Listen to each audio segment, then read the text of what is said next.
2026 මාර්තු 15 වෙනිදා ඉඳලා නැවතත් පෙට්‍රල් ඩීසල් අපිට ගන්න වෙන්නේ QR කෝඩ් එක පෙන්නලා.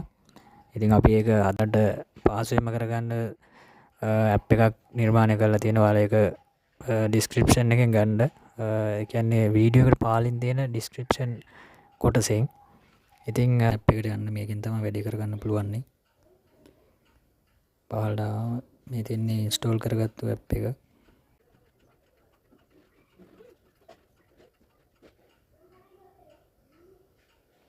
මේ තියෙන්නේ ලියාපදිංචි වීමේ ෆෝරමය. තාමත් මේක අද 15 වෙනිදා පටන් ගත්ත නිසා තාම මේක රෙජිස්ටර් වෙන්න අපිට තාම බෑ.